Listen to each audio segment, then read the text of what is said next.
কালা দিবস বলছি। কালা দিবস মানে কালিয়া দিবস। কালিয়া সোজা কথা দুঃখের দিন, শোকের দিন। কি দুঃখ কি শোক না, আজকের দিনটায় আমাদের প্রতি আমাদের যে কেন্দ্র সরকার একটা বঞ্চনা করেছে। সোজা কথায় বলা যায় ঠকাইছে আমরাকে। আশ্বাস দিই নেই, কথা দিই নেই, কথা রাখে নাই, ছল চাতুরি করি, ষড়যন্ত্র করি আমরাকে ঠকানো হয়েছে। কি ঠকানো হয়েছে? অনুপবাবু গোড়ালেই বলেছেন যে যেদিন এসটি লিস্টটা হইল তার আগে পর্যন্ত সমস্ত স্তর থাকতে আমরাকে বলা হয়েছে যে 13টা জাত যারা ছিল 1931 সালের সেন্সাসে আর 1913 সালের নোটিফিকেশনে, সেই 13টা জাতকেই এসটি লিস্টে আনা হবে। দেখবে আমাদের ছেলেরা কিছু কিছু সময় ভুল করি দেয় যে এসটি লিস্টে পুনরায় তালিকাভুক্ত স্লোগান দিয়ে দেয়। অ্যাকচুয়াল কথাটা হচ্ছে এসটি লিস্টটা স্বাধীনতার আগে ছিল না। 1950 সালের 6 সেপ্টেম্বরের আগে এসটি লিস্ট বলে কোনো লিস্ট ছিল না। তখন কি বলা হয়তো?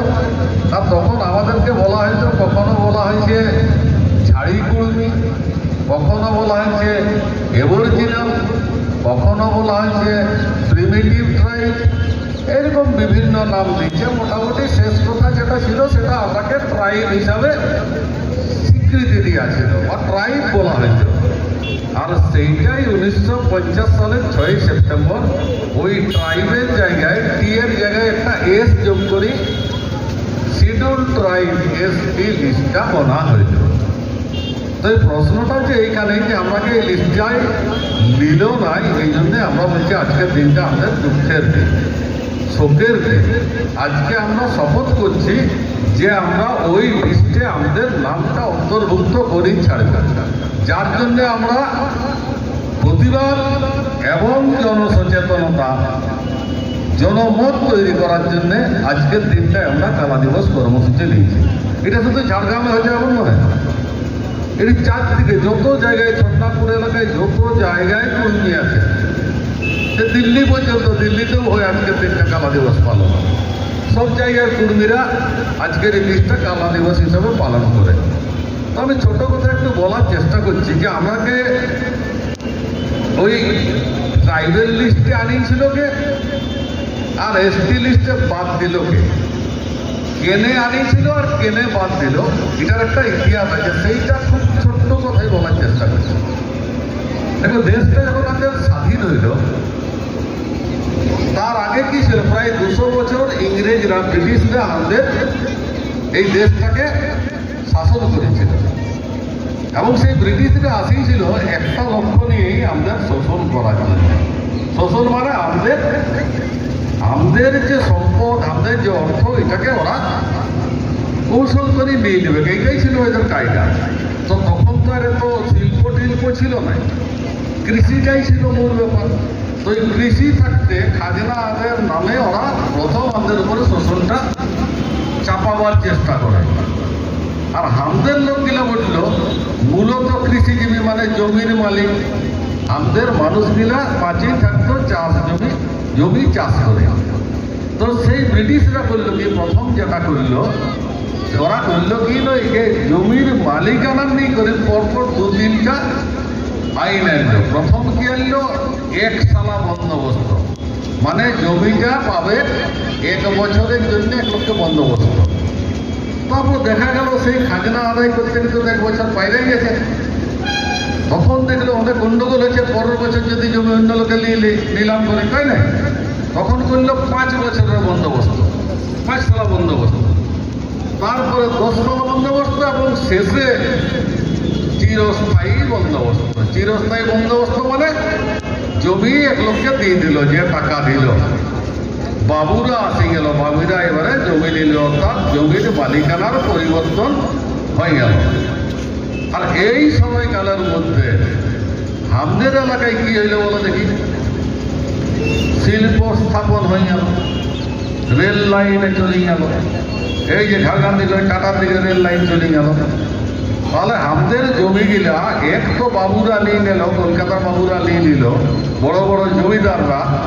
এইটাকে নিয়ে করেই যারা আমাদের পূর্বপুরুষ ছিল ওরা জল জমি জঙ্গলের লড়াই আরম্ভ করল। এর আমাদের যে রঘুনাথ মাহাতোর নাম শুনেছ, জল জমি জঙ্গলের লড়াই। এরকম চুয়াড় বিদ্রোহ হইল, তারপরে হচ্ছে মুন্ডা বিদ্রোহ হইল, সন্ন্যাসী বিদ্রোহ হইল, এরকম নানা ধরনের বিদ্রোহ হইলে এখন পর হইল। সাঁওতাল বিদ্রোহ হইল, পর যখন হতে থাকিল, সাঁওতাল বিদ্রোহটা পরের দিকে হইল। তখনই ওরা দেখল যে এই এলাকায় আমাদের শাসনটাকে যদি স্থায়ী করতে হয়, তাহলে এই জল জমি জঙ্গলের লড়াই যারা করছে, যারা বলছে আমরা এলাকার ভূমিপুত্র, আমার বাপ ঠাকুর যারা 14 পুরুষ ওই আড় ছাদি করে এখানে জমি বলাইছে, নালা না দেখি, তো সেই জমি আমার বটে, আমি কেন খাজনা দেব। এই করি যখন এই এলাকার আপামর ভূমিপুত্ররা লড়াই শুরু করল, তখন ব্রিটিশরা দেখল যে এদেরকে যদি কিছু কিছু অধিকার আমরা নাই দিই, তাহলে আমরা এই এলাকায় আমাদের শাসন কিন্তু দীর্ঘস্থায়ী করতে পারব না। তখনই ওরা ওই আমরা যেমন করি না, সল বিলটায় ওই মানে মাথা বিড়া হয়ে গেছে, সবাই তুলি নিয়েছে, এবারে আমাকে আনতেই হবে, সাজ হয়ে যাচ্ছে নাকি। মুনিশ গিলাকে আমরা ঘুষ দিল, কিছু ঘুষ দিই নাই, দে না সাজ হলে লাল খাওয়াই দেবো, হ্যাঁ বৈলাখটাও নিয়ে আসবো আর বোতলটাও নিয়ে আসবো নাকি। মজুরি যেটা পাচ্ছি নকরিটা দিয়ে দিয়ে, তাহলে কি হচ্ছে, সেই বিড়া গিলে যেগুলো ছিল একলা আসি গেল না নাই ঘুষ দিয়া। ঠিক ব্রিটিশরা এইরকমই করলো যে তাহলে ভূমিপুত্রটাকে সন্তুষ্ট রাখার জন্য কিছু ব্যবস্থা করতে হবে। কি ব্যবস্থা করতে হবে? ভূমিপুত্র কারা বটে, তখন ওরাই সার্ভে করল। গায়ের রং, গায়ের গড়ন, রহন সহন, পূজা পাশা ইত্যাদি দেখি ওরাই 13টা লিস্ট বার করল। মাহাতো, সাঁওতাল, দেশওয়ালি, ভূমিজ, মুন্ডা, এইগুলাকে দেখুন 13টা জাতকে বললো এরা ভূমিপুত্র।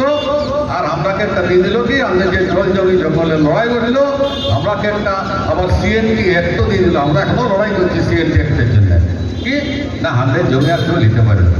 তাহলে সেই যে খড়গপুর ধারে ধারে যেটা চলে যেতেছিল টাটা দিকে, ধারে ধারে যে জায়গা গেলে জায়গাটা বিক্রি হয়ে যেতেছিল, যে গন্ডগোল হয়ে যেতেছিল, এইটা দিয়ে করি আমরাকে ঘুষ দিয়ে করি তখনকার মতন আন্দোলনটাকে ওরা থামানোর চেষ্টা করতো। এসটি লিস্টটা না, শুধু ট্রাইবেল লিস্টটা করে দিল। এই হচ্ছে আমাদের ট্রাইবেল লিস্টে অন্তর্ভুক্তির প্রেক্ষাপট। এবারে বাদ দিল কেন? আমরা তো বলছি বাদ দিল কেন? জওহরলাল নেহরু তো বলছে যারা 31 সালে ছিল ওরা এসটি লিস্টে থাকবে, তাহলে বাদ দিল কি করে? এতদিন পরে আমরা এটা বুঝতে পারছি, ওই যে কারণে আমরাকে সিএনটি অ্যাক্টে আনা হয়েছিল, সেই কারণ থাকতে আমরাকে বাদ দেওয়ার জন্যে আমরাকে এটা বাদ দিয়েছে। সোজা কথা, আমাদের জমি ওরা আবার হস্তগত করার জন্যে, নেওয়ার জন্যে আমাকে এসটি লিস্টে তুলে নেয়। কেন? ওই যে সিএনটি অ্যাক্টটা যেটা হইল, ওটা আমাদের জমিটা রক্ষা হয়ে গেছিল, যে আমাদের জমি আর কেউ কিনতে পারবে না বড় বড় বাবুরা। এদিকে টাটারি ধারে জামশেদপুর এলাকায় বিশাল খনি, শিল্পাঞ্চল, মাটির নিচে দেখা যাচ্ছে বহুত খনিজ সম্পদ আছে, তার এগুলাকে তো হস্তগত করতে হবে। শিল্পপতিরা, এক শ্রেণী শিল্পপতি আর অসাধু রাজনীতিবিদ, ওরা হাত মিলাই করলো কি না, কুড়মিরা যদি এসটি থাকে, এসটি লিস্টে নাম উঠে, এই এলাকার বেশিরভাগ জমির মালিক তো ওঠে কুড়মিরা, তাহলে সেই জমিটা আমরা নিতে পারবো না, সুতরাং এরাকে এসটি লিস্টে লিয়া হবে না, এখানে বাদ দিয়ে আছে। আমাকে সোজা কথায় আমরাকে আমাদের উপরে একটা ষড়যন্ত্রটা, একটা চক্রান্ত করা হয়। ঠিক আছে, ওরা ওদের কাজ করলে আমরাকে ছাড়ি নিয়েছি, আমরা ছাড়ি না। সেই 50 সালের পর থাকতে আমাদের লড়াই চলছে। আর আদিবাসী কর্মী সমাজ তো অন্যান্য কর্মী সংগঠনের লড়াই তো দেখেছ, দিল্লি মাহুল, জিগেড়ি জিটা, দহর চেকা, দিয়াকে দিয়া, কত আন্দোলন কলকাতা হয়েছে। শুধু এই একদম আন্দোলন নাই, অনুপ্রভু তো আরো একটা ধাপ উপরে। আজকে হাইকোর্টে এটা নিয়ে করে আইনি লড়াই অনুপ্রভু লড়ছে, অনুপ্রভু নেতৃত্বে হাইকোর্টে আইনি লড়াই চলছে। মানে যেমন রাস্তার লড়াই চলছে তেমন উঠে চলছে। পাশাপাশি দেখুন গেল বলার কথা, লোকসভা ভোট আমরা শুধু এই লড়াই করছি না, ভোটও আমরা প্রতিদ্বন্দ্বিতা করছি, করেছিল না? লড়ার হিম্মত আছে, এটা আমরা দেখাচ্ছি। লড়ার হিম্মত আছে কুর্মীদের, এটা এসেছি আমরা এমপি ভোটে কোনো অবস্থায় আমরা দেখাতে পারি না। সুতরাং শাসক দল যারা আছে, কেন্দ্র রাজ্য দুটা সরকারের এই দায়িত্ব আছে কুর্মীরাকে এসটি লিস্টে অন্তর্ভুক্ত করানোর বিষয়। আমরা বারবার বার্তা দিচ্ছি, সহনশীলতার সাথে বার্তা দিচ্ছি, আমরা বিভিন্ন কাজের মাধ্যমে বুঝাই দিচ্ছি যে কুর্মীরা কোন দিকে যেতে পারে। এতদিন পর্যন্ত কুর্মী সংগঠনগুলা মূলতভাবে এরকমই ছিল যে রাজনৈতিক দল থাকতে একটা নির্দিষ্ট দূরত্ব বজায় রাখি চলা। এবার ওরা যদি ভাবে কুর্মীরা তো ওদের মধ্যে নেই চলছে, আমাদেরই লাভ আছে, কুর্মী ভোট কাটছে, আনতে তো লাভ আছে, আনতে তো কোনো ক্ষতি হচ্ছে না, এরকম যে ভাবনাটা ভাবছে ওরা, নাকি? এইটা কি সবদিন থাকবে? দরকারে আমরাকেও সিদ্ধান্ত নিতে হবে, দরকার হলে একটা নির্দিষ্ট দলকে আপনাকে সমর্থন করতে হবে। দরকার হলে কুর্মীরাকে এসটি করার ক্ষেত্রে যদি হয় সেদিন সবাই মিলিয়ে আলোচনা করবো, সবাই মিলিয়ে আলোচনা করবো। সুতরাং আর বোকা আমরা নাই, আর ওইভাবে আমরা চলার পথটাও ঠিক লিখবো না। আগামী দিনে আমরা সব পথ খোলা রাখবো। আজকের এই কালা দিবসের মাধ্যমে আমরা সেই বার্তাও দিতে চাই সমস্ত শাসক শ্রেণীকে, কেন্দ্র হোক আর রাজ্য হোক, যে এবার আপাতত সাবধান হোক। কর্মীদের প্রতি যে বঞ্চনা, এইটাকে আর দীর্ঘস্থায়ী করতে গেলে কর্মীরা কিন্তু যথেষ্ট স্বাবলম্বী হচ্ছে, সাহসী হচ্ছে, শক্তি সঞ্চয় করেছে। ওরা লড়াইটাকে ওদের মতন করে লড়বেন, আর আপনারা নিশ্চিতভাবে সেই লড়াইয়ের জন্য গ্রামে গ্রামে মাটি তৈরি করবেন, জমি তৈরি করবেন। আমাদের প্রতি যে বঞ্চনা, যে ঠকানো হয়েছে আমাদের প্রতি, সেই বার্তাটা সমস্ত কর্মী ঘরে পৌঁছায়। সামনের বছর এই প্রতিবাদ যে কর্মসূচি যখন হবার জন্য আরও জোরদার হয়, আমরা যেন সব রকম পথের জন্য তৈরি হই, এই কটা কথা বলি। সবাইকে আরেকবার ধন্যবাদ জানাই। আমি আমার বক্তব্য শেষ করছি। জয় বাবা।